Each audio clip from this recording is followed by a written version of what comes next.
राज्यसभा सांसद और बीजेपी नेता सुधांशु त्रिवेदी ने पश्चिम बंगाल की मुख्यमंत्री ममता बनर्जी के वक्फ कानून पर बयान की कड़ी निंदा की। उन्होंने कहा कि केंद्र सरकार के कानून को लागू करने से इनकार संविधान का अपमान है। त्रिवेदी ने ममता सरकार पर उग्र तत्वों के साथ मिलीभगत करने का आरोप लगा और विपक्षी गठबंधन पर भी निशाना साधा। समस्त संवैधानिक प्रक्रियाओं को पूर्ण करने के बाद बने इस वक्फ संशोधन कानून के विरुद्ध जिस प्रकार की चित्र विचित्र और अनाप शनाप बातें पिछले दिनों में इंडी गठबंधन की सरकारों और नेताओं के द्वारा की जा रही है, वो अपने आप में बहुत चिंताजनक है। यदि कर्नाटक के मंत्री ये कहते हैं कि हम इस कानून को लागू नहीं करेंगे, यदि बंगाल में इस प्रकार की बात उठ रही है और झारखंड के एक मंत्री तो इस सीमा तक चले गए कि उन्होंने कहा कि उनके लिए संविधान से ऊपर शरिया है, तो मैं बहुत स्पष्ट कहना चाहता हूं कि देश की जनता की आंखें खोल दी है उन्होंने कि ऐसे लोगों के हाथ में रहने पर सरकार यदि रहती है तो भारत का संविधान खतरे में है। क्योंकि बहुत स्पष्ट हम ये कहना चाहते हैं कि 73वें और 74वें संविधान संशोधन के बाद सेंटर, स्टेट और डिस्ट्रिक्ट तीनों स्तर की सरकारों का शक्तियों का निर्धारण है। कोई भी जिला पंचायत राज्य विधानसभा से पारित कानून के बाहर नहीं जा सकती, कोई राज्य सरकार केंद्र के द्वारा पारित कानून के बाहर नहीं जा सकती। उसके बाद यदि वो इस प्रकार की बात करते हैं तो इसका अर्थ हो गया कि वो संविधान को जेब में रखते हैं और प्रधानमंत्री श्री नरेंद्र मोदी जी के नेतृत्व में भारतीय जनता पार्टी और एनडीए संविधान को दिल में रखते हैं। तो ये मुकाबला संविधान को अपनी जेब में रखने वाले लोग और संविधान को अपने हृदय में रखने वाले लोगों के बीच में। और आज यदि वो इस प्रकार की बात करते हैं तो बाबा साहब के संविधान का तो अपमान कर रहे हैं और अपनी सरकार के द्वारा पारित वह संविधान संशोधन जो कांग्रेस सरकार ने पारित किए थे 73वें और 74वें, जिसको उन्होंने क्रांतिकारी कहा था, उसको वो ध्वस्त करते हुए दिखाई पड़ रहे हैं।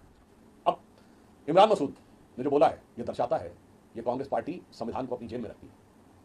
मैं उनसे पूछना चाहता हूं, संविधान में संशोधन कैसे होता है? 1 घंटे के अंदर होता है। हमने तो पूरी प्रक्रिया पूरी की। पहले हम पिछले साल के मानसून सत्र में इस विधेयक को लाए, फिर संयुक्त संसदीय समिति में गया, उसके बाद महीनों तक विचार विमर्श हुआ, अनेकानेक बैठकें हुई, 25 से अधिक राज्यों और वक्फ बोर्डों से विचार विमर्श हुआ। अनेक जगहों पे जाकर फिजिकली उन्होंने जेपीसी ने जगदम्बिका पाल जी के नेतृत्व में डाटा एकत्र किया, 92 लाख लगभग फीडबैक्स लिए गए, फिर संसद के दोनों सदनों में आया, 12-12 घंटे की चर्चा हुई, उसके बाद राष्ट्रपति महोदया के साइन से या कानून बना। मैं कांग्रेस पार्टी से पूछना चाहता हूं, ये सारी प्रक्रिया 1 घंटे में तभी हो सकती है जब आप संविधान को जेब में रखते हो।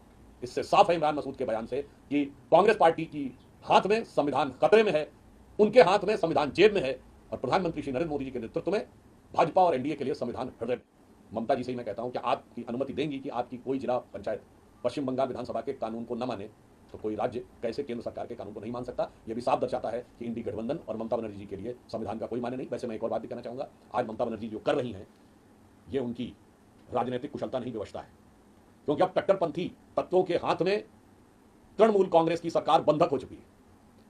ममता बनर्जी जी के हाथ में अब कुछ नहीं रह गया है। पश्चिम बंगाल उनके शासनकाल में उपद्रवी तत्वों के हाथ से होते हुए अराजकता की तरफ बढ़ता हुआ जा रहा है। इसलिए उनका यह बयान देश के लिए बहुत घातक है, पर मुझे लगता है कि आज वो चाहकर भी इसके विरुद्ध जाने का साहस नहीं रख सकती। चैनल को सब्सक्राइब करें, वीडियो को लाइक करें, शेयर करें।